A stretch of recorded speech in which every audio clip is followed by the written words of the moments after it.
In diesem Video geht es um die Advanced-Serie. Die Advanced-Serie, das sind die bidirektionalen Geräte von Galaxus. Davon gibt es eine ganze Menge verschiedene und heute würde ich euch gerne zum einen die Advanced-Serie so ein bisschen allgemein vorstellen, aber ich stelle auch gleich zwei Geräte vor, nämlich zum einen den PFC Advanced und den PFE Advanced. Das sind eigentlich so die beiden Arbeitstiere. Eigentlich würde ich gerne für jedes Gerät ein eigenes Video machen, aber das macht in diesem Fall keinen Sinn, weil diese beiden Geräte miteinander kommunizieren und das kann ich schlecht zeigen, ohne dass ich das andere jeweils dabei habe. Insofern machen wir heute diese zwei Geräte zusammen. Das wird also ein sehr umfangreiches Video, aber wir werden es aufteilen in mehrere Kapitel.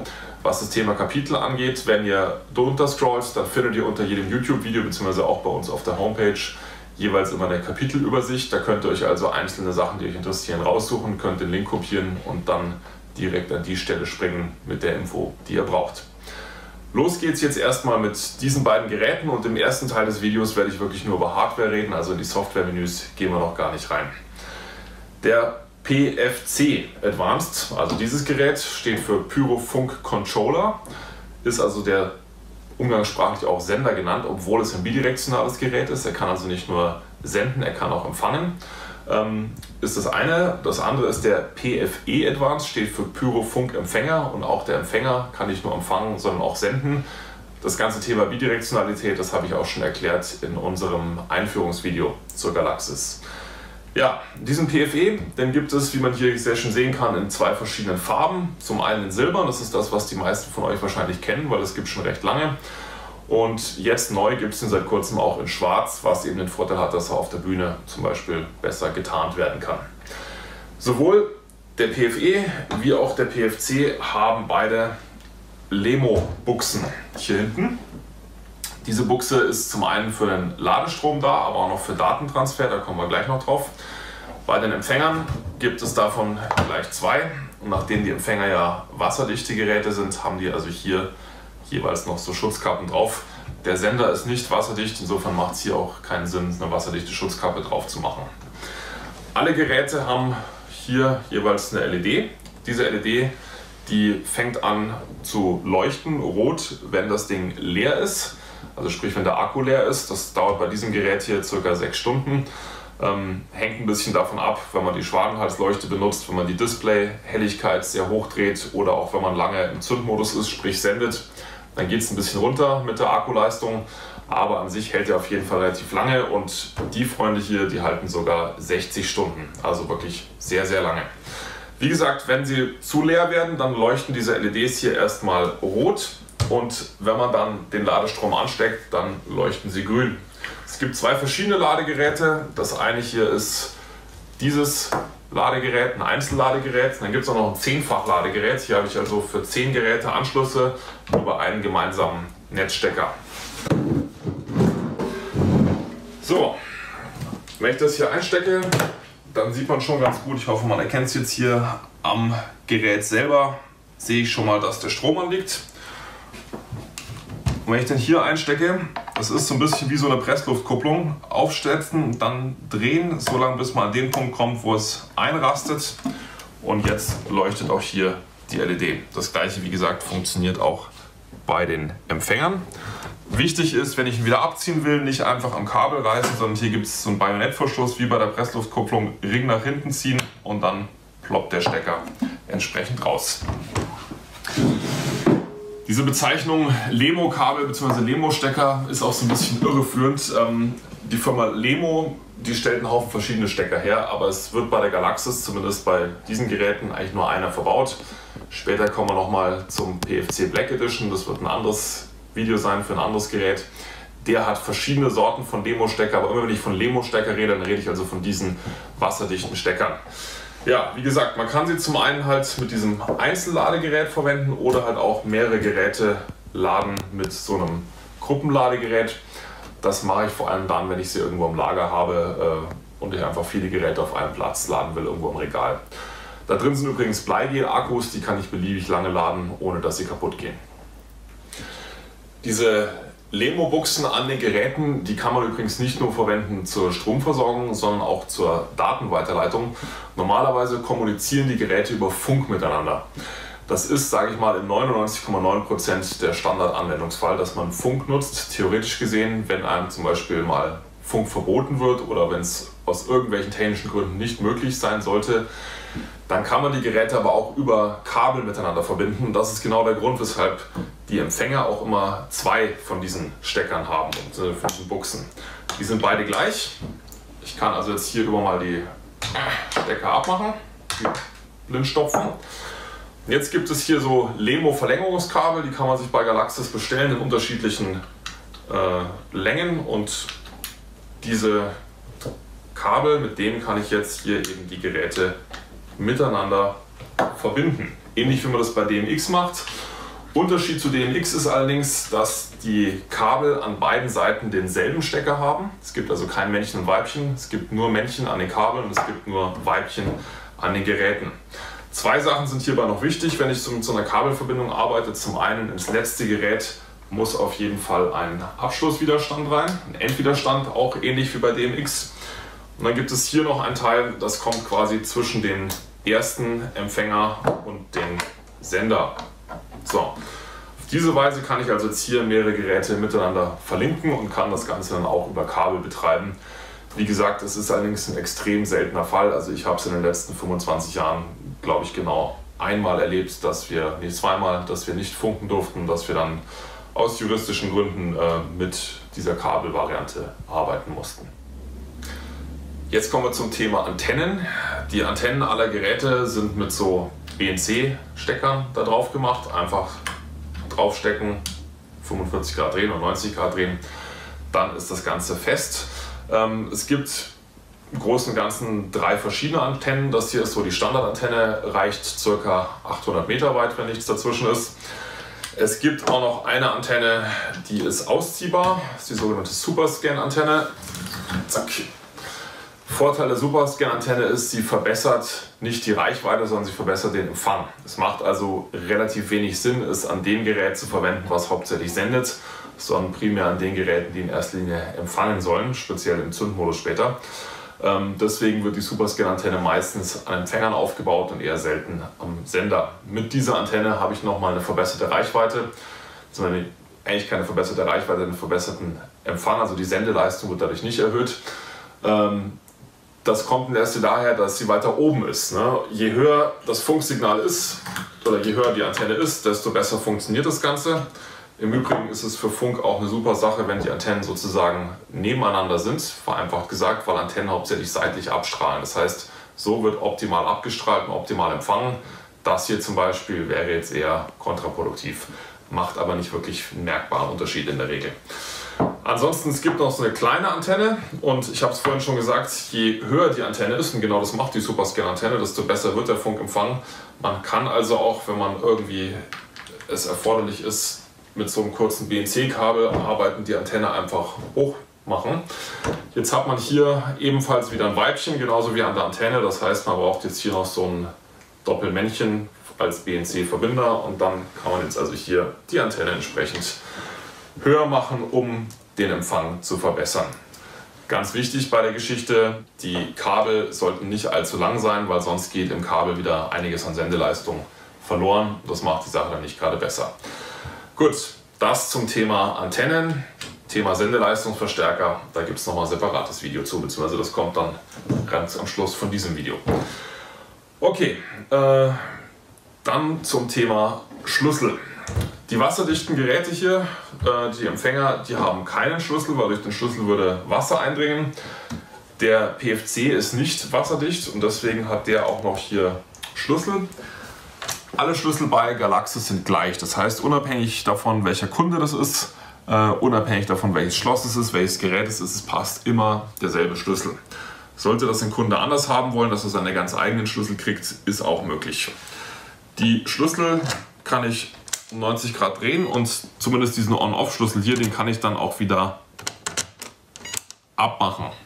Anders verhält sich es bei dem Schlüssel, mit dem ich in den Zündmodus gehe. Solange dieser Schlüssel nicht gedreht wurde, kann ich am Gerät machen, was ich will. Eine Zündung auslösen kann ich auf jeden Fall nicht. Diesen Zündschlüssel hier, den kann ich, wenn er gedreht wurde, nicht mehr abziehen. Den kann ich nur abziehen im ausgeschalteten Zustand. Das ist einmal eine ganz wichtige Sicherheitsfunktion, damit niemand irgendwie das Gerät scharf schalten kann und dann den Schlüssel verlegen kann oder damit weggehen kann, sondern der bleibt dann da drin. Ebenfalls gibt es hier vorne den sogenannten Backup-Modus, den werde ich später noch erklären. Und auch hier ist es so, dass der Schlüssel, wenn er gedreht wurde, nicht mehr abgezogen werden kann. Also wenn das Gerät im Backup-Modus steht, dann muss der Schlüssel drin bleiben. Ja, das zum Thema Schlüssel. Ansonsten zur Oberseite kommen wir gleich. Hier an der Seite haben wir zum einen 5-Pol DMX In-Out, USB und RS232. Wofür wir die zwei brauchen, dazu kommen wir später. USB, vereinfacht gesagt, wir können damit ein Zündprogramm, was wir am PC geschrieben haben, ins Gerät übertragen. Auf der anderen Seite, da haben wir auch noch ein paar Sachen. Und zwar haben wir hier zum einen SMTPE, SMT, das ist die Eingangsbuchse fürs Timecode-Signal. Diese drei hier könnt ihr einfach vergessen, die sind mal hardwaremäßig vorhanden, falls man damit noch irgendwas Tolles in Zukunft machen will. Momentan haben sie keine Funktion. Was aber noch eine Funktion hat, ist das ganze Thema Extern Fire und dazu kommen wir jetzt. Die Standardanwendung ist eigentlich, dass man Zündungen hier über diese Feuertaste auslöst. Macht man aber nicht immer. Manchmal läuft das Ganze auch über einen externen Auslöser. Da habe ich jetzt hier ein Modell. Denselben kann ich übrigens auch für die G-Flame verwenden. Da gibt es auch ein eigenes Video zu. Ja, jetzt kann ich hier, wenn das im Menü entsprechend aktiviert wurde, wozu ich nachher noch komme, das Ganze sozusagen extern zünden statt intern. Das ist eine Variante. Jetzt gibt es Leute, denen war das hier alles ein bisschen zu unsicher, obwohl dieser Taster schon versenkt ist. Deswegen gibt es hier nochmal eine andere Variante.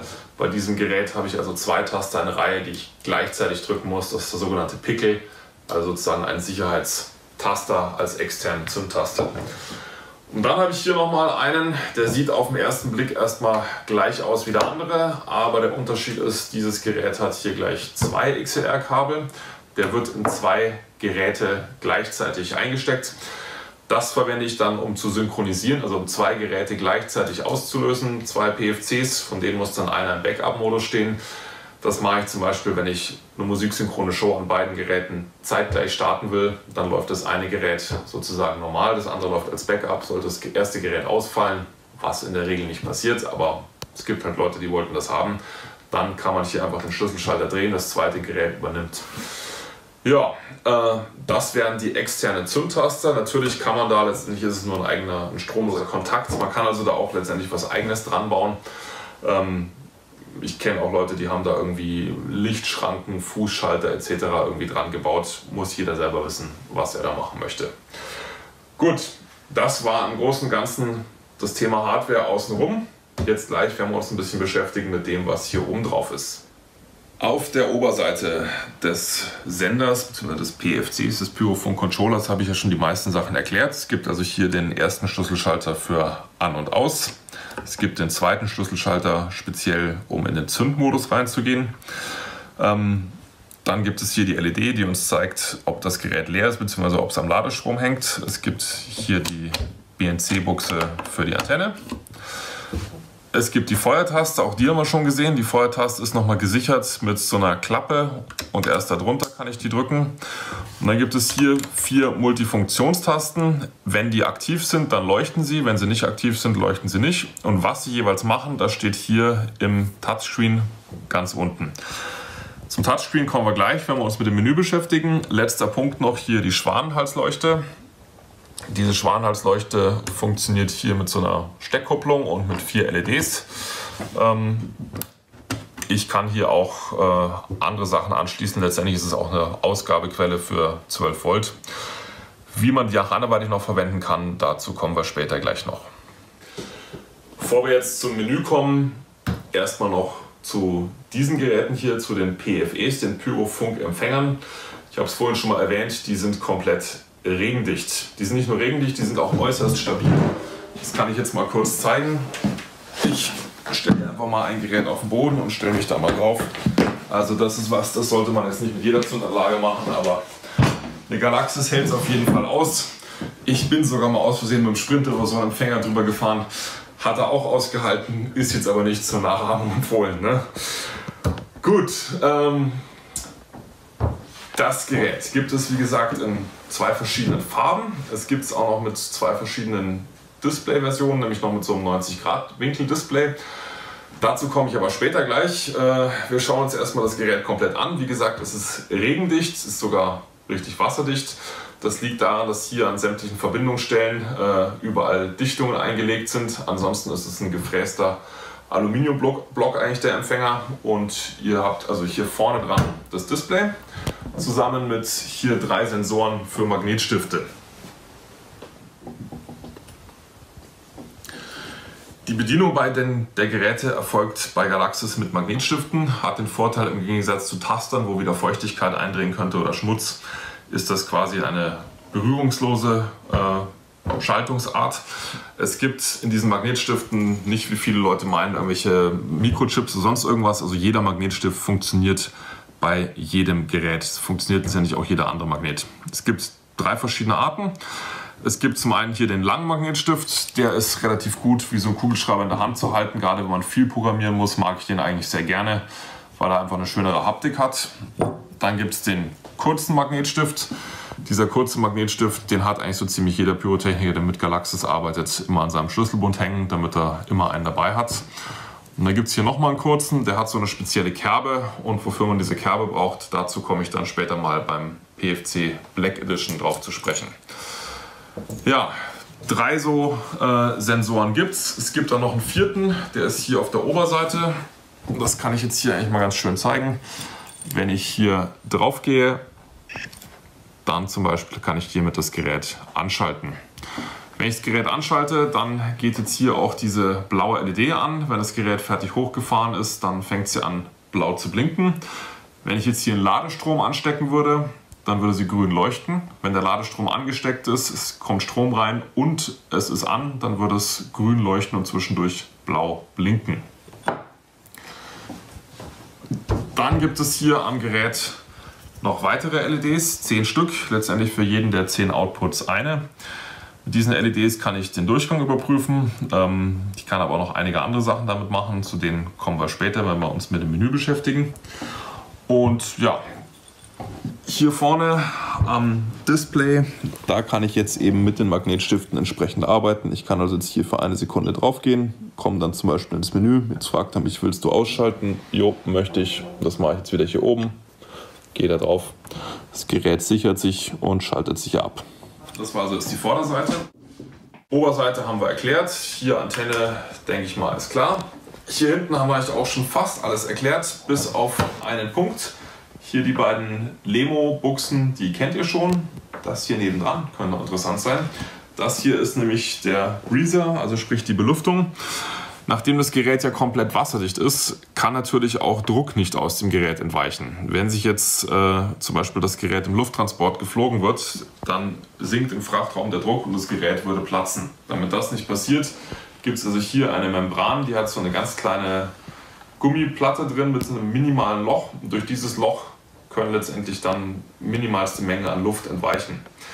Das führt aber natürlich auch dazu, wenn jetzt wieder frische Luft in das Gerät reinkommt, weil der Druck wieder ansteigt, der Außendruck, dass gewisse Mengen an Feuchtigkeit ins Gerät mit reinkommen. Und damit diese Feuchtigkeit im Gerät nicht kondensiert, gibt es hier an der Seite eine Schraube.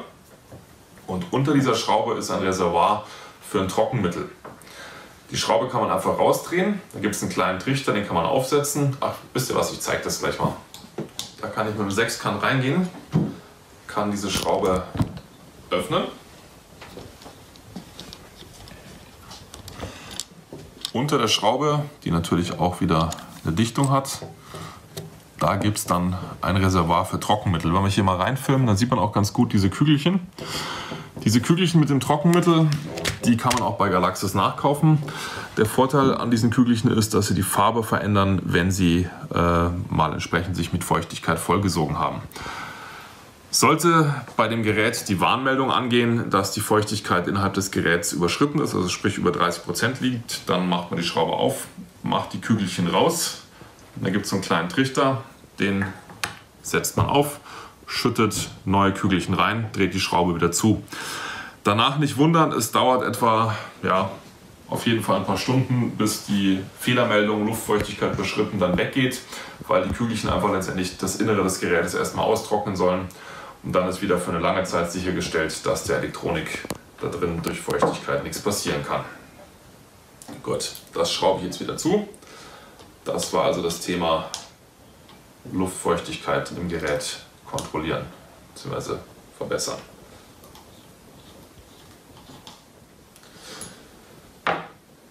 Soweit zum Thema Trockenmittelmanagement. Kurz nochmal hier oben drauf zu den Anschlussklemmen. Das sind vergoldete Klemmen, die natürlich einen sehr guten Widerstandswert bieten. Ja, es gibt zwei Möglichkeiten, wie ich hier Zünderdrähte anbringen kann. Die eine Möglichkeit ist, ich kann diese Klemmen aufdrehen. Dann sieht man schon, es gibt hier seitlich extrem große Löcher, wo man also auch dicke Kabel reinstecken kann. Dreht das Ganze wieder zu, klemmt die entsprechend ein und kann damit einen Effekt anstecken. Die zweite Möglichkeit, man kann mit so Bananensteckern, umgangssprachlich genannt auch Laborstecker, heißen sie offiziell, arbeiten oder auch mit so Laborsteckern, die auf der anderen Seite eine Vago-Schnelldruckklemme haben. Da ganz einfach zusammendrücken, Zünderdrähte reinstecken, nochmal ziehen, dass es auf jeden Fall man kontrolliert, dass es verriegelt hat. Und dann kann man hier auch einfach die Effekte aufstecken. Das Ganze gibt es natürlich nicht nur in dieser Variante, sondern es gibt es auch mit mehrfach verwendbaren Kabeln, die dann nochmal irgendwie weitergeleitet sind. Und dann erst wird der Effekt aufgesteckt. Ja, jetzt haben wir uns so im Großen und Ganzen mit allem beschäftigt, was am PFC und am PFE dran ist. Ich würde euch gerne noch ein bisschen was erzählen zu ein paar Zubehörteilen, insbesondere zu Taschen, Koffern etc. Als erstes vielleicht mal zu den Schutzcovern. Das Gerät an sich ist ja schon mal regendicht, insofern braucht es jetzt auch nicht wegen Regen unbedingt nochmal ein extra Cover, aber dieses Cover, das ist nicht nur regendicht, das ist auch mit einem feuerfesten Silikon und Glasfaser gemacht, also auch noch relativ gut, wenn es zum Beispiel irgendwie Sterne, Funken dergleichen runterregnen, um den Empfänger zu schützen. Diese Cover hier, die gibt es in 3 verschiedenen Varianten und welche Variante das jeweils ist, das steht hier drauf. Hier zum Beispiel haben wir jetzt also das Cover für das Gerät mit 10 Outputs, also sprich ohne Matrix. Zu Matrixen kommen wir später noch. Funktioniert übrigens auch genauso gut beim Profi 10-Kanal-Empfänger. Wie funktioniert es? Relativ einfach. Man setzt das Gerät da drauf. Jetzt kommt hier die Antenne durch. Es wird also hier drüber gelegt. Ich kann hier immer noch anschließen. Ich sehe immer noch die LED. Ich habe auch immer noch den Magnetsensor frei. Ich setze hier die Antenne durch, mache hier die Druckknöpfe zu. Jetzt kommen die Kabel hier seitlich raus. Jetzt kann ich also hier das Gerät nochmal zusätzlich vor Funken bzw. vor Regen schützen. Das gleiche gibt es auch noch in einer anderen Variante, nämlich hier zum einen für die Matrix 50 und hier für die Matrix 100, quasi dann eine etwas größere Version. Ja, das zum Thema Regencover. Jetzt erzähle ich euch was zum Thema Kisten. Jetzt kommen wir zu den Transportboxen für die Empfänger, zu den Zagesboxen. Da gibt es 3 verschiedene Varianten. Eine Zagesbox, da ist nur ein einziger Empfänger drin. Vorteil von dieser Zagesbox ist, es kann auch noch eine Matrix mit drauf. Und weiterer Vorteil, ich kann auch noch das Ganze da drin laden und auch den Empfänger betreiben in der Box. Die anderen Varianten wären auch eine Zagesbox mit 3 Empfängern. Bei der Dreierbox kann ich die wirklich nur da drin transportieren. Zum Laden bzw. auch zum Verwenden muss ich sie rausnehmen. Und es gäbe auch noch eine 12-fach-Box. Die spart schön Platz, aber sie ist dann auch irgendwann verdammt schwer. Jetzt schauen wir uns das Ganze an. Für die Einfach-Zagesbox, die ich gerne als erstes zeigen möchte, da macht eine Hardware-Option am Empfänger Sinn, nämlich das sogenannte Winkeldisplay. Das Winkeldisplay braucht man nicht zwangsläufig, aber es macht durchaus Sinn, weil es erleichtert die Bedienung vom Empfänger ungemein. Letzten Endes ist es nichts weiter, als dass dieses Display hier um 90 Grad nach oben gewinkelt wird, damit man es von oben besser verwenden kann oder besser bedienen kann, wenn der Empfänger in der Zagesbox eingebaut ist. Hier habe ich so eine Tagesbox für einen Empfänger. So, ihr seht jetzt hier schon die Schaumstoffvertiefung für den Empfänger.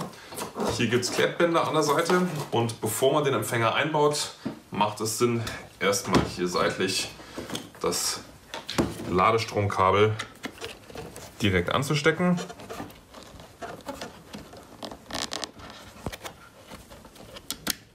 So. Und ich habe ebenfalls hier an der Seite noch einen BNC-Stecker, zu dem kommen wir gleich.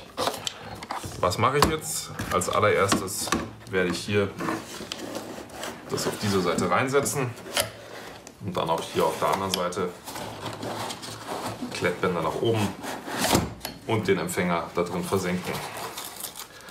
Jetzt werden hier die Klettbänder zugemacht, dass der Empfänger nicht mehr rausrutschen kann.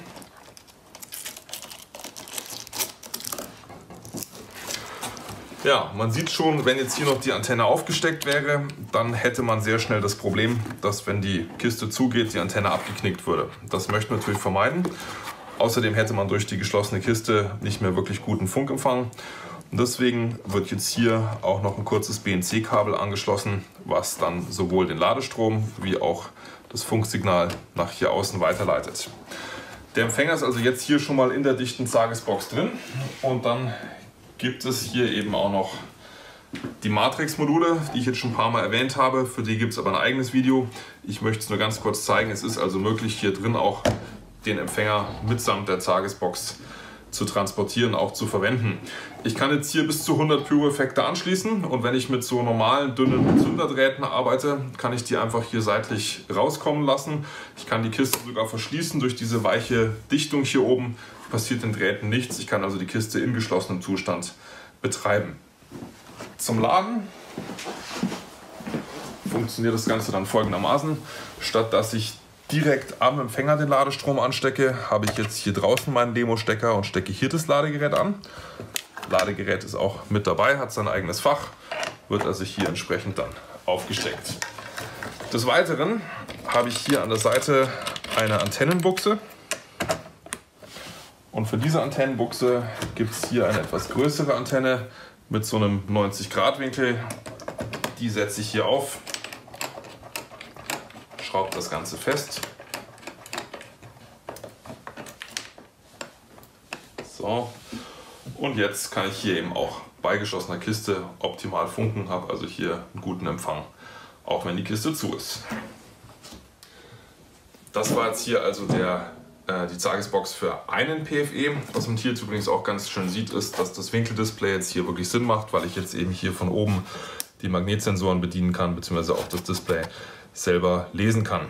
Kommen wir zur nächsten Kiste. Hier jetzt die Kiste für 3 PFEs. Ich setze die hier in diesem Fall seitlich rein. Was ich jetzt noch vergessen habe, hier unten drunter sind die Fächer für die Antennen. Nehme ich nochmal raus, setze hier die 3 Antennen rein. Nächster und der dritte. Passt übrigens auch für den Profi 10er Empfänger. Ja, und hier an der Seite kann ich dann noch 3 Ladegeräte reintun und auf die Weise kann ich einfach hier in diese Kiste 3 Empfänger reintun. Theoretisch gesehen kann ich auch eine Matrix 50 stattdessen in eins der Fächer tun. Ja, und hier haben wir nochmal die ganz große Kiste. Das ist jetzt hier die 12-fach-Kiste. Es können bis zu 12 Empfänger reingehen oder alternativ, man sieht hier, die Fächer sind jeweils hier quasi doppelt. Da habe ich jetzt auch die Möglichkeit, dass ich ein Matrix-Modul nehme und statt 2 Empfängern eine Matrix hier in die Kiste reinsetze. Ja, Antennen werden hier in die Löcher gesetzt. Hier in diese 3 Fächer kann ich noch Ladegeräte reinsetzen. Allerdings sollte man wissen, wenn ich hier wirklich 12 Stück von den PFE Advanced reintue, dann wiegt die Kiste stolze 144 Kilo. Muss man wissen, ob man das machen möchte. Jetzt möchte ich euch noch die Montageplatte zeigen für den PFE. Das ist eine Platte, die kann man hier zum Beispiel festschrauben, irgendwie am Bühnenboden oder ähnliches an Dekorationen. Aber man kann natürlich auch hier Traversenschellen dran machen, Sicherungsdrahtseile, kann sie entsprechend auf Traversen, an Pipes etc. ranschrauben. Wie funktioniert es? Ich habe hier 2 so Steckpins, Knöpfe drücken, Pins abziehen. Dann nehme ich den Empfänger, setze den hier vorne rein, setze ihn hier hinten drauf und setze die Pins wieder ein. Jetzt ist der Empfänger hier super gut gesaved. Ich kann jetzt hier nochmal zusätzlich mit dem Safety durchgehen. Ich kann weiterhin den Ladestrom benutzen, ich kann weiterhin vorne am Display arbeiten. Es ist auch möglich, diese Halterung, diese Montageplatte zusammen mit einem Empfänger mit Winkeldisplay zu verwenden. Das wäre also dieses Zubehörteil, die Montageplatte. So, ein letzter Punkt noch. Ihr habt jetzt schon gesehen, wie man ganz gut den Empfänger oder die Empfänger in Zagesboxen transportieren kann. Es gibt natürlich auch eine Zagesbox für den PFC. Die haben wir hier. Diese Zagesbox ist zum einen für einen PFC, aber auch für zahlreiches Zubehör, beziehungsweise hier noch für zwei kleine Empfänger. Zum Beispiel hier so die alten Profi 3er. Die kann man ganz gut da seitlich reinsetzen. Oder alternativ auch zum Beispiel Einkanalempfänger etc.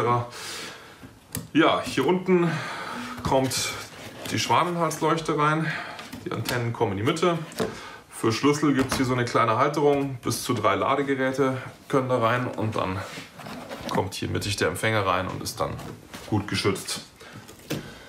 Ja, so viel zum Thema Zagesbox für den PFC. Jetzt gibt es auch noch die Möglichkeit, den PFC statt in so einer Zagesbox in einer Tasche zu transportieren. Der Vorteil der Tasche ist, ich kann sie da drin nicht nur transportieren, ich kann ihn da drin auch laden und betreiben. Das würde ich euch jetzt zeigen. Hier oben gibt es so ein Zubehörfach für alles mögliche, Antennen, dergleichen. Und hier unten, da kommt dann das Gerät selber rein. Es gibt hier ein Loch.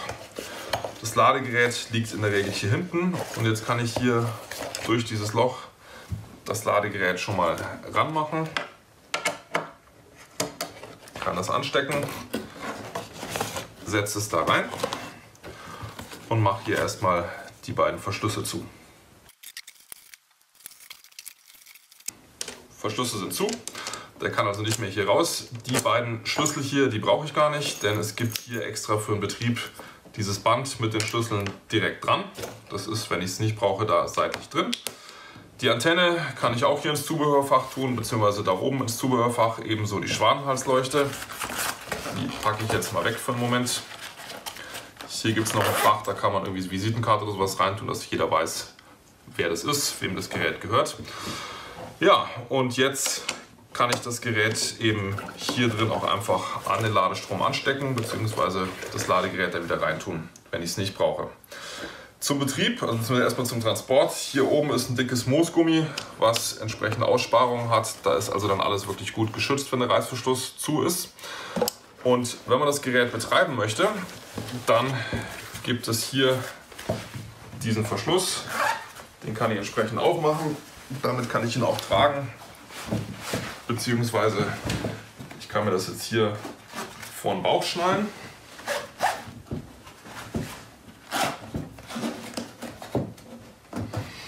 Und dann gibt es einen zweiten Gurt.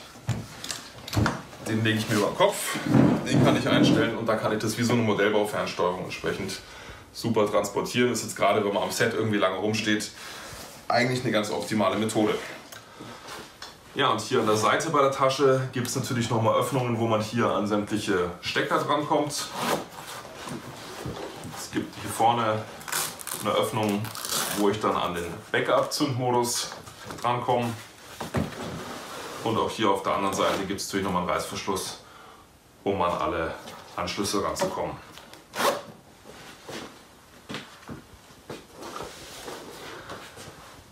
Das war die Tasche und damit habe ich jetzt eigentlich auch schon fast alles, was es an Zubehörteilen gibt, erklärt.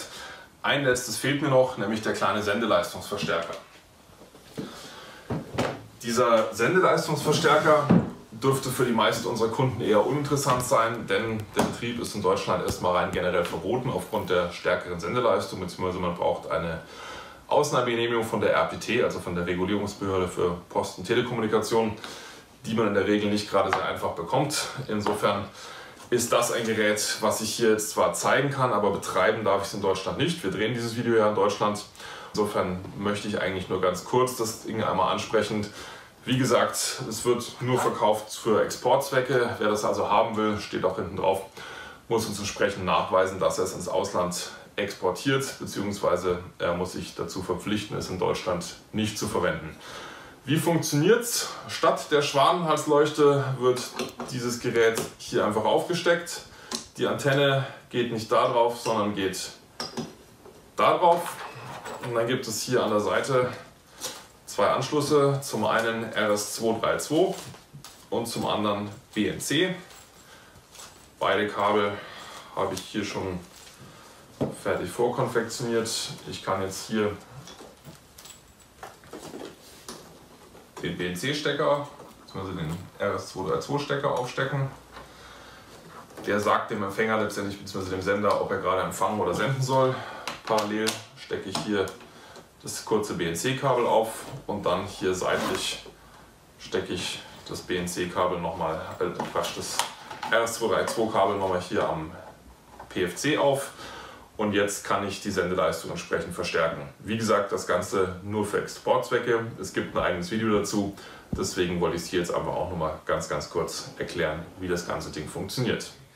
Jetzt wollen wir uns ein bisschen mit den Software-Menüs beschäftigen und dazu muss der Manuel jetzt mal ein bisschen näher rankommen, denn jetzt filmen wir hier entsprechend sehr viel das Display ab. Los geht's mit dem Anschalten. Wenn ich das Gerät anschalte, dann sehe ich hier zum einen die aktuelle Software und ich sehe auf einem Startbildschirm für ein paar Sekunden die jeweilige eingestellte Sprache. Ich sehe alle 8 Sprachen, die verfügbar sind. Ich mache es einfach nochmal aus und nochmal an. Und jetzt sehen wir hier wieder die Sprachen. Ich kann jetzt hier zum Beispiel Russisch wählen. Sollte ich da aus Versehen draufgekommen sein und weiß nicht irgendwie, wie ich das wieder ändere. Ganz einfach. Ist kein Windows-Rechner, muss man nicht runterfahren. Einfach Schlüssel drehen, ausschalten, anschalten, Deutsch wählen und dann wird das Ganze wieder ein bisschen besser verständlich. Thema Softwarestand, was ich gerade noch gesagt habe, es gibt also regelmäßig von Galaxus Updates und wenn man entsprechend Updates haben will bzw. Updates braucht, kann es ja manchmal sinnvoll sein zu wissen, welche Version man gerade hat. Das kann man da also nochmal nachschauen. Gut, jetzt sind wir im Hauptmenü. Dieses Hauptmenü, das besteht aus 2 Seiten. Seite 1 seht ihr hier. Wenn wir unten auf Weiter drücken, kommen wir auf die Seite 2. Anfangen werde ich aber mal mit der Seite 1. Hier oben sehe ich zum einen einen momentan ganz vollen Akku und ich sehe nebendran so ein Steckersymbol. Das liegt daran, weil wir hier das Gerät gerade am Ladestrom angesteckt haben. Wenn ich den mal hier hinten ausstecke, dann ist jetzt hier die LED ausgegangen. Jetzt ist auch hier dieses Ladesymbol ausgegangen. Das heißt, jetzt lebt er gerade von seinem Akku weiter. Ich stecke es aber jetzt wieder an, weil ich denke, wir werden hier relativ lange rumspielen. Und damit das Ganze nicht zu leer wird, lasst man lieber dran. So, des Weiteren haben wir hier zum einen so ein Antennensymbol mit dahinter 062. Das heißt, im Moment ist hier der Funkkanal 62 eingestellt. Und davor seht ihr so eine Art, ja, wie so eine Taschenrechner-Tastatur und dazu eine 1. Das bedeutet, das Gerät ist momentan eingestellt auf den Gerätecode Nummer 1. Es gibt 5 verschiedene Gerätecodes. Dazu habe ich auch schon in der allgemeinen Einführung zur Galaxus-Anlage ein bisschen was erzählt zu Gerätecode und Frequenzen. Ja. Unten drunter gibt es jetzt hier 4 verschiedene Buttons. Erstmal für 4 verschiedene Zündmodusarten. Es gibt also den manuellen Zündmodus, sprich ich drücke drauf und irgendwas passiert. Den automatischen Zündmodus heißt, ich habe irgendwie ein Programm geschrieben, entweder hier im Gerät selber oder ich habe ein Programm geschrieben mit dem PC, was ich dann übertragen habe über die Composer-Software. Und das wird dann automatisch abgespielt. Dann gibt es hier noch die Option Timecode, TC. Da habe ich dann also ein externes Triggersignal, was nicht nur einen Galaxus-Sender, sondern auch viele andere Geräte entsprechend antriggern kann, damit zum Beispiel bei multimedialen Shows eben Licht, Laser, Wasserspiele, Sound, Videoprojektion, Kinetik, was auch immer, synchron miteinander arbeiten. Des Weiteren gibt es hier noch den DMX-Zündmodus und ich kann jetzt schon sagen, also über Timecode und DMX werden wir vermutlich eigene Videos machen, weil das doch ein bisschen aufwendiger wird.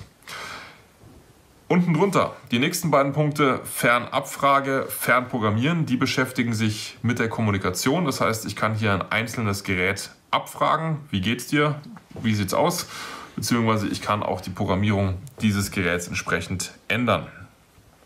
Und dann gibt es eine Taste, die heißt Reichweitentest. Das ist was, das kommt noch so von der alten Profi-Serie. Werden wir nachher gleich einmal machen, dann wird es ein bisschen klarer. Und es gibt hier den Fernzugriff für G-Flames. Diesen G-Flame-Fernzugriff werde ich hier im Video definitiv überhaupt nicht erklären. Warum nicht? Weil es dazu ein eigenes Video gibt zur Galaxus G-Flame, wo auch das ganze Menü, was sich dahinter verbirgt, komplett erklärt wird. Letzter Punkt auf dieser Seite und eigentlich auch mit der einfachste ist hier die Schwanenhalsleuchte. 12 Volt. Die ist momentan an, beziehungsweise nee, sie ist aus. Doch, sie ist an. Hier könnte ich sie ausmachen. Ich sehe es bloß gerade nicht, weil ich habe ja keine angesteckt.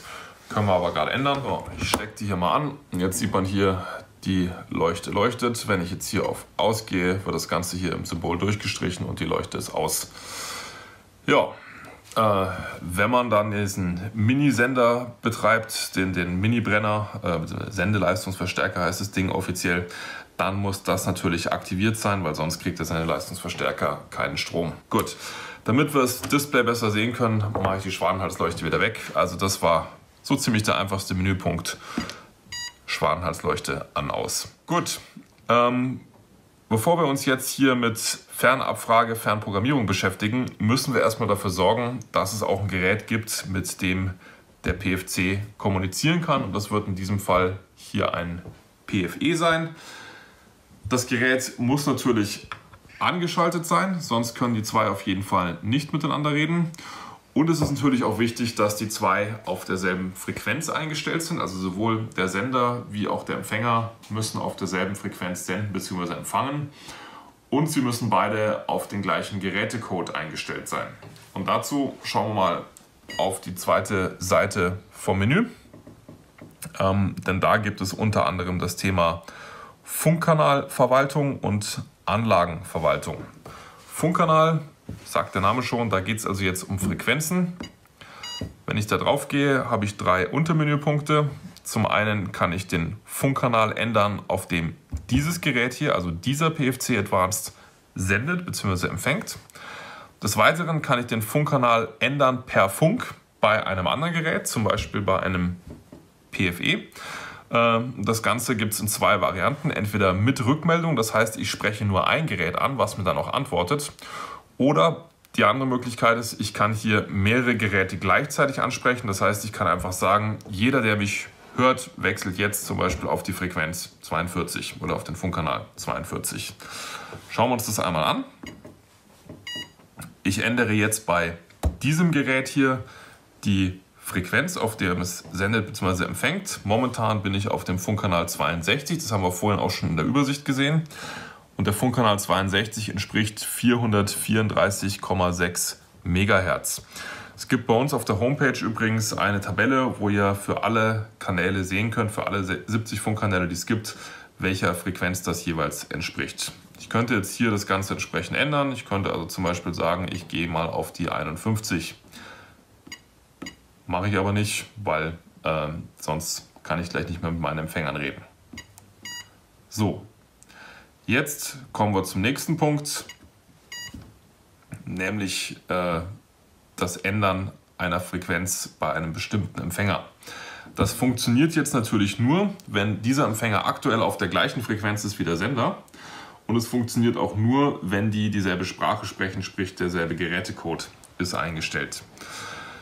Ihr seht also jetzt hier eine Gerätenummer und dazu muss ich jetzt eigentlich erstmal ein bisschen weiter ausholen. Es gibt theoretisch gesehen 999 verschiedene Gerätenummern. Das ist so ein bisschen ähnlich wie die DMX-Adresse, könnte man sagen. Also sprich, jedes Gerät hat eine eigene Gerätenummer.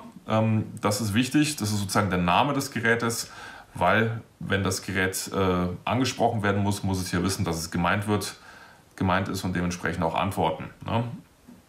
Also das ist die Idee hinter diesen Gerätenummern.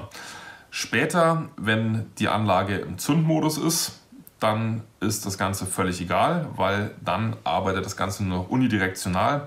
Das heißt als Beispiel, wenn jetzt hier der Zündkanal 512 abgefeuert wird, dann wird der nicht für ein bestimmtes Gerät abgefeuert, sondern der wird für alle Geräte sozusagen abgefeuert. Und jedes Gerät guckt dann unabhängig von seiner Gerätenummer, ob dieser Gerät an einem seiner Outputs eingestellt ist. Führt aber jetzt gerade ein bisschen zu weit, kommen wir später noch drauf. Jetzt wollen wir also erstmal mit einem Gerät kommunizieren.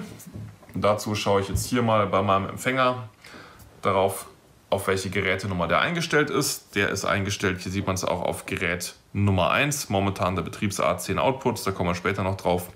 Und dieser Pfeil, der hier hin und her läuft, oder kein Pfeil, dieser Strich, der hier hin und her läuft, zeigt, dass das Gerät momentan empfangsbereit ist.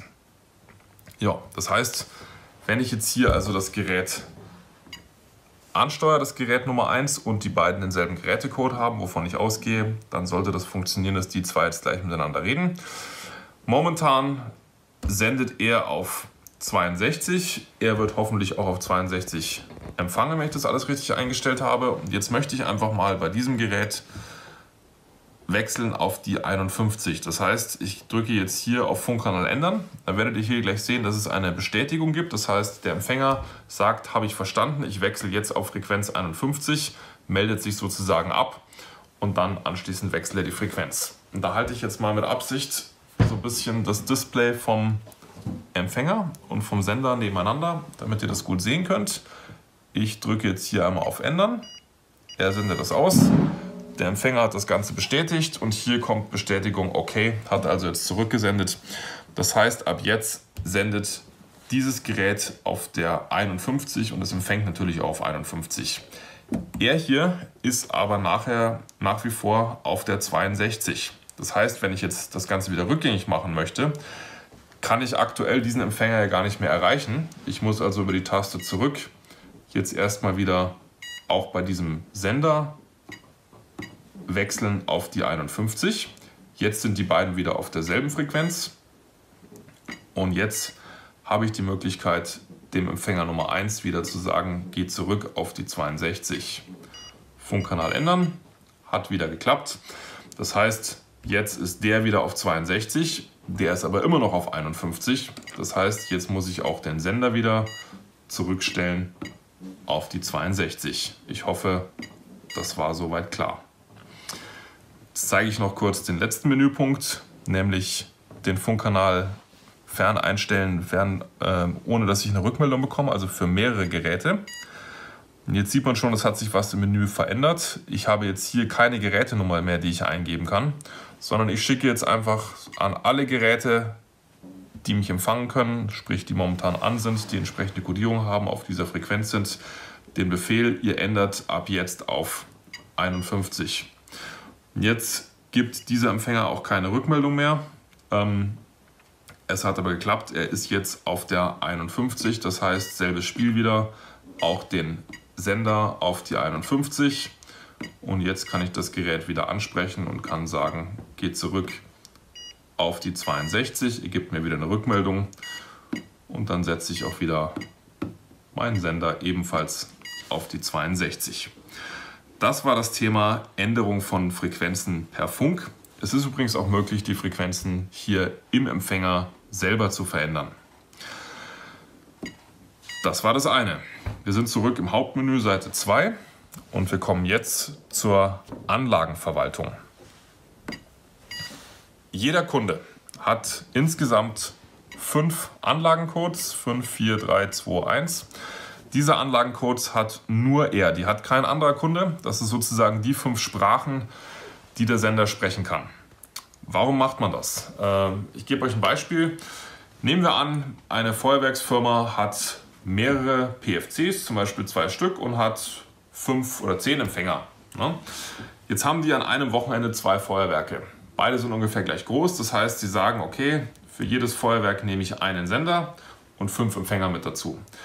Jetzt sind diese Feuerwerke relativ nah beieinander, das heißt, es besteht durchaus die Gefahr, dass durch entsprechende Überreichweiten der eine Sender die Empfänger vom anderen Feuerwerk mit anspricht, beziehungsweise mit vielleicht sogar Effekte zündet. Das möchte man natürlich nicht, man möchte auch keine Störung haben.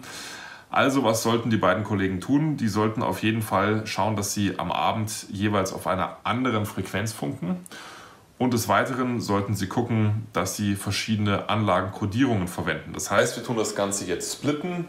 Ein Sender plus 5 Empfänger sind auf Anlagencode 1 und der andere Sender plus die anderen 5 Empfänger sind auf Anlagencode 2.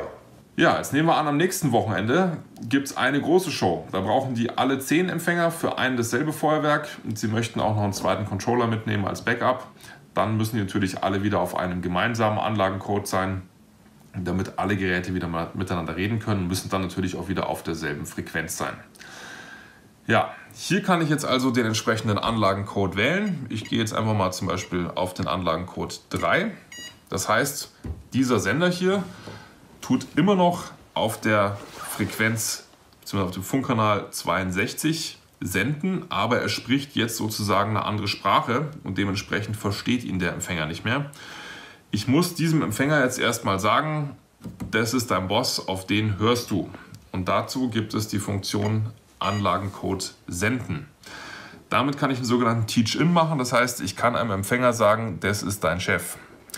Jetzt wäre es ziemlich blöd, wenn ein Mitbewerber, sei es aus Absicht oder sei es aus Versehen, auf einmal Empfänger von mir sozusagen übernimmt. Sprich, der würde seinen Anlagencode meinen Empfängern diktieren, dass die ab jetzt auf seinen Sender hören. Deswegen ist es nicht möglich, das einfach nur per Funk zu machen, sondern man muss gleichzeitig physikalisch wirklich Zugriff haben, sowohl auf den PFC wie auch auf die PFEs, geht übrigens auch mit G-Flames.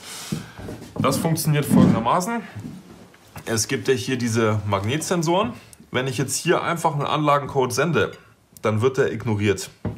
Wenn ich allerdings hier die Ab-Taste mit dem Magnetstift gedrückt halte und sende jetzt den Anlagencode, dann schreibt er hier Teach-In erfolgreich und ab jetzt hört er auf diesen Sender mit Anlagencode 3. Also ganz wichtig, um Anlagencodes zu verändern, muss ich auf jeden Fall Zugriff haben, physikalisch wirklich auf Sender und auf Empfänger. Um die Frequenz zu verändern, das kann ich per Funk machen. Dazu muss ich keinen Zugriff haben auf den Empfänger. Er muss einfach nur angeschaltet sein und entsprechend vorher schon mal angelernt worden sein auf die entsprechende Anlagenkodierung. Gut, das war das Thema Kodierung und Frequenz. Damit haben wir also jetzt mal die Grundvoraussetzungen geschaffen, damit zwei Geräte miteinander reden können. Beide Geräte müssen auf derselben Frequenz sein und beide Geräte müssen natürlich auch dieselbe Kodierung haben. So, einen wichtigen ersten Punkt haben wir schon mal geklärt, nämlich die Einrichtung der bidirektionalen Kommunikation über Frequenz und Kodierung. Ja, und das bringt uns jetzt in die Lage, dass wir die Geräte miteinander reden lassen können und genau das wollen wir jetzt machen. Ich gehe wieder zurück ins Hauptmenü und wähle mir im Hauptmenü wieder die Seite 1 und auf der Seite 1 habe ich eben jetzt die Möglichkeit, zum einen eine Fernabfrage zu machen, wie auch eine Fernprogrammierung. Anfangen möchte ich jetzt mal mit der Fernabfrage. Da drücke ich hier drauf und jetzt kann ich mir zunächst einmal eine Gerätenummer auswählen. Das Gerät hier vorhin stand auf der Gerätenummer 1, die kann ich auch noch verändern. Wie ich das mache, zeige ich euch nachher. Jetzt erstmal bleiben wir auf der 1, die wird mir auch als erstes mal vorgeschlagen. Ich kann jetzt hier auswählen, ob ich per Funk kommunizieren möchte oder per Kabel. Wie das per Kabel funktioniert, das anzuschließen, das habe ich vorhin im ersten Teil des Videos schon gezeigt. Nachdem wir jetzt keine Kabel dran haben, machen wir das Ganze per Funk und drücken auf Weiter. Und jetzt kommunizieren der Sender und der Empfänger miteinander. Und ich kriege jetzt hier diverse Rückmeldungen über das Gerät. Ich sehe, das ist das Gerät 1, mit dem ich gerade rede. Es ist in der Betriebsart 10-Kanal-Betrieb, also es ist nicht auf Matrix-Betrieb eingestellt. Die Masse an diesem Gerät wird momentan gemeinsam geschaltet. Das Software-Upgrade für die Step-Funktion ist bei diesem Gerät installiert, ebenso das Software-Upgrade für die Terminal-Funktion. Der Grenzwiderstand ist auf 30 Ohm eingestellt, sprich bis 30 Ohm zeigt das Gerät an, alles ist in Ordnung. Komme ich über 30 Ohm, dann führt das dazu, dass ich hier eine Fehlermeldung bekommen werde. Bis 100 Ohm kann das Gerät übrigens messen. Also sprich, wenn ich irgendwie eine schlechte Verbindung habe oder zu viele Zünder in Reihe und ich habe einfach einen zu hohen Widerstand, dann würde ich hier eine Fehlermeldung bekommen, dann später, wenn wir uns die einzelnen Outputs anschauen. Fehlermeldung übrigens immer mit Ausrufezeichen, so wie wir es hier sehen. Warum das so ist, kommen wir gleich drauf. Hier kann ich jetzt noch sehen, was ist das für ein Gerätetyp, in dem Fall ein PFCE Advanced mit 10 Outputs. Der ist in der Gefahrenzone A, die momentan aktiv ist, das zeigt das Häkchen. Was Gefahrenzone A bedeutet, dazu kommen wir später noch. Die Temperatur im Gerät liegt bei 17 Grad. Warum brauche ich die Temperatur? Das ist ein Punkt, der ist wichtig, was das Thema Luftfeuchte angeht. Und das ist auch schon der nächste Punkt. Luftfeuchte im Gerät ist momentan größer als 30%. Wer sich erinnert, wir haben vorhin schon das erste Video gedreht, wo es um die Hardware-Komponenten ging, und da habe ich hier seitlich diese Schraube aufgemacht und da drin ist das Trockenmittel. Ich habe das einmal gezeigt und bei dem, wie ich das gezeigt habe, da ist eben Luftfeuchtigkeit in größerem Maße ins Gerät eingedrungen. Deswegen macht er jetzt gerade diese Fehlermeldung. Das Trockenmittel muss die Feuchtigkeit, die da eingedrungen ist, jetzt erstmal raussaugen, die Luftfeuchtigkeit, und dann wird in ein paar Stunden diese Meldung auch wieder verschwinden. Noch ein ganz wichtiger Punkt sind die Temperatursicherungen. Jeder Empfänger hat in allen 4 Ecken 4 Temperatursensoren. Sollte das Gerät mal zu heiß geworden sein, zum Beispiel irgendwie bei der Autoexplosion, wo die Karre gebrannt hat und der Empfänger nicht rechtzeitig rauskam etc., dann tun diese Temperaturensensoren sich das merken, dass sie zerstört worden sind, und dann kann man entsprechend nachvollziehen, dass dieses Gerät irgendwann mal überhitzt wurde. Sollte das bei einem Gerät mal passiert sein, dann sollte man es nicht mehr weiterverwenden, sondern es muss zum Hersteller zur Kontrolle, was da los ist. Ja, dann sehe ich hier in diesem Bereich die Akkukapazität und die Akkuleistung. Was ist der Unterschied zwischen Kapazität und Leistung? Kapazität ist einfach, wie weit ist der Akku geladen. Momentan ist er zu 95% geladen, also so gut wie voll. Und die Leistung ist bei 99%. Sprich, dieser Akku ist brandneu, dem geht super, der ist also am Anfang seiner Lebensdauer. Wenn ich ein Gerät mehrere Jahre habe, werde ich feststellen, dass irgendwann die Akkuleistung entsprechend runtergeht. Das kann man sich vorstellen wie so ein Eimer zum Beispiel. Wenn ich den Eimer neu kaufe, ist das ein 10 Liter Eimer. Wenn der Rand voll ist, also sprich voll geladen ist, dann passen da 10 Liter Wasser rein. Mit der Zeit nimmt die Leistung ab, das würde im Fall von so einem Eimer heißen, der Eimer schrumpft.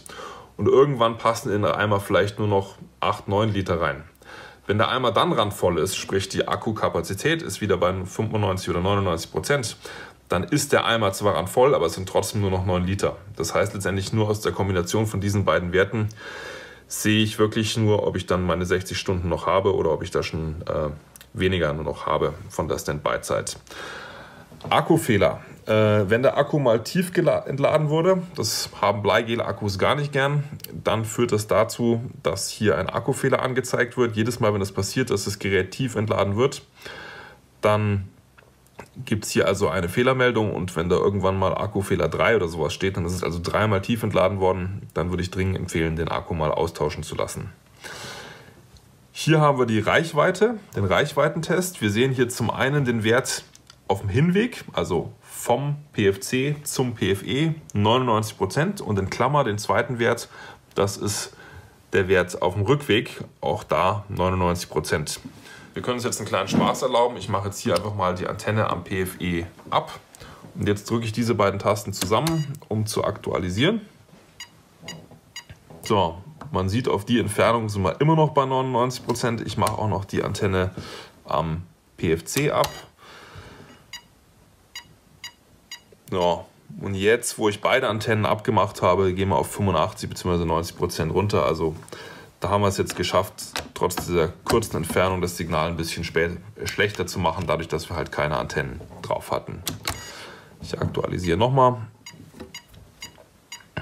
Ja, die Ruhefeldstärke, das ist also, was wir hier quasi so an sonstigen Traffic auf der Frequenz haben, ist momentan hier bei uns im Lager sehr ruhig. Wenn man zum Beispiel mal in einem Fernsehstudio ist, wo mit LED-Screens oder sowas gearbeitet wird, da kann es passieren, dass der Wert ein bisschen höher wird, weil die einfach sehr stark abstrahlen, aber auch das ist in der Regel kein Problem. Also so bis 50-60% mache ich mir definitiv normalerweise überhaupt keine Sorgen. Ja, aber hier am Lager auf jeden Fall überhaupt nicht. So, ganz unten haben wir hier noch 3 Zahlen, nämlich zum einen, wie viele Outputs sind an diesem Gerät, mit dem ich hier gerade kommuniziere, programmiert. Momentan 0. Wenn jetzt hier welche programmiert wären, dann würde mir zeigen, an wie vielen davon ist der Grenzwiderstand überschnitten, sprich liegt über 30 Ohm. Und wie viele Outputs gibt es, bei denen ich zwar einen Durchgang messen kann, die aber keine Programmierung haben, also die nicht gepatcht sind auf einen der 999 Zündbefehle. Das alles sind also Fehlermeldungen, die ich hier unten sehen kann. Ja, hier unten, ganz unten, sehe ich jetzt noch die entsprechenden Menüpunkte, die jetzt hier jeweils auf diesen Multifunktionstasten liegen. Ich kann also hier, wenn ich diese Taste drücke, zurückgehen. Ich kann hier Details sehen. Ich kann hier wechseln zum nächsten Gerät, also zum Gerät 2, 3 und so weiter. oder eben auch nach unten gehen. Oder wenn ich beide zusammendrücke, wie ich es vorhin schon gemacht habe, dann aktualisiere ich das Ganze. Ja, das war jetzt mal so der erste Teil. Und jetzt gehen wir hier nochmal auf Details. Jetzt kann ich jeden einzelnen Output sehen, was da jeweils Stand der Dinge ist. Ich sehe also jetzt hier, es wird der Reihe nach übertragen, Output 1 bis 10. Auf welchem Zündkanal sind die programmiert? Momentan auf keine einzige, auf irgendeinem. Es ist auch kein Delay programmiert und ich kann hier auch keine Ohmwerte messen. Also das Ganze momentan eher uninteressant. Hier könnte ich es aktualisieren und hier gehen wir wieder zurück. Wir werden jetzt gleich mal was einprogrammieren und dann wird es auch gleich entsprechend interessanter, was wir hier sehen können.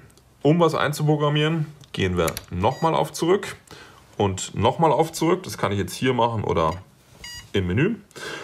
Und jetzt gehen wir statt auf Fernabfrage dieses Mal auf Fernprogrammieren. Wieder erstmal gleiches Menü. Ich kann die Gerätenummer wählen. Ich bin nach wie vor mit dem Gerät 1, mit dem ich kommunizieren möchte. Ich möchte es nach wie vor per Funk tun. Das heißt, ich drücke einfach auf Weiter. Und erstmal sieht alles gleich aus wie vorhin. Mit einem Unterschied. Hier steht nicht mehr Details, sondern hier steht jetzt Edit. Und genau das wollen wir jetzt machen. Jetzt zeige ich euch, wie ihr ein Gerät, also in dem Fall ein PFE, per Funk fernprogrammieren kann. Das heißt, wir machen jetzt hier das Soft-Patching. Wir legen also auf einzelne Outputs entsprechende Zündbefehle drauf. Das ganze Thema Soft-Patching allgemein erklärt, habe ich auch schon im Einführungsvideo zur Galaxis-Anlage. So, momentan sind wir beim Gerät 1, also dieses Gerät Nummer 1 hier, ne? Und wir sind beim ersten Output. Das sind jetzt ziemlich viele Einser. Ich könnte jetzt hier auch mit Output plus minus mir einen anderen Output wählen, zum Beispiel die 2, die 3, die 4 etc. Also hier ändere ich den Output, den ich gerade programmieren möchte. Wir fangen ruhig mal bei der 1 an. Und jetzt wählen wir hier einen Zündkanal, mit dem wir das Ganze zünden wollen. Zum Beispiel den Zündkanal 120. Und jetzt drücke ich auf Schreiben. Und jetzt sagt er mir hier Datensatz geschrieben. Das heißt, ich habe jetzt hier den ersten Output auf den Zündkanal 120 programmiert. Machen wir das Ganze nochmal mit dem zweiten Zündkanal. Das heißt, ich gehe auf Output Plus, wechsle auf die 2.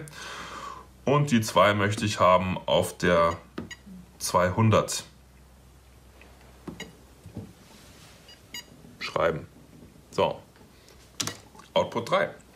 Den möchte ich ebenfalls auf der 200 haben, aber mit dem Unterschied, ich möchte jetzt ein Delay haben, zum Beispiel von einer Zehntelsekunde. Schreiben. Output 3. Da möchte ich jetzt wieder ein Delay haben. Wir machen jetzt hier mal 0,2. Schreiben. Output 5. Schreiben. 6, 0,4, schreiben. Jetzt habe ich also hier einen kleinen Stepper gebaut. So, nehmen wir an, ich bin mir nicht mehr ganz sicher, was ich auf den Output 3 programmiert habe. Dann habe ich auch die Möglichkeit, auf zurückzugehen, auf Output 3, nicht auf Schreiben zu drücken, sondern auf Lesen. Jetzt sagt er mir Datensatz gelesen und sagt, den hast du programmiert auf die 200 mit einer Zehntelsekunde.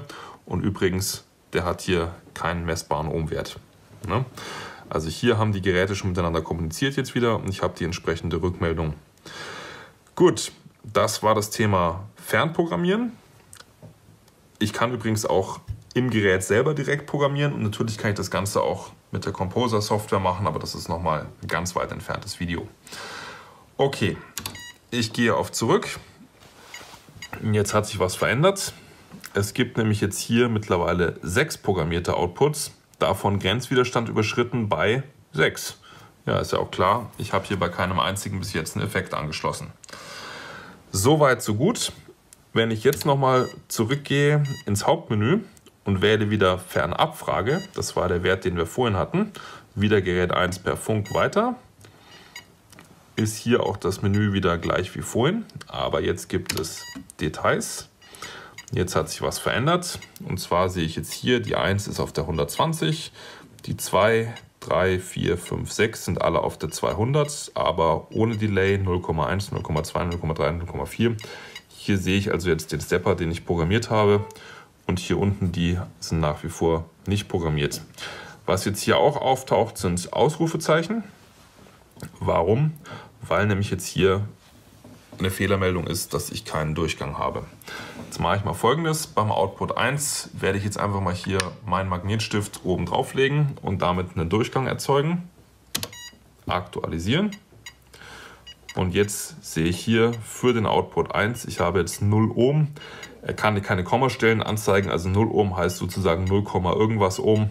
Dementsprechend also hat er jetzt hier auf dem Output 1 einen Durchgang festgestellt, den ich hier mit dem Magnetstift gerade überbrückt habe.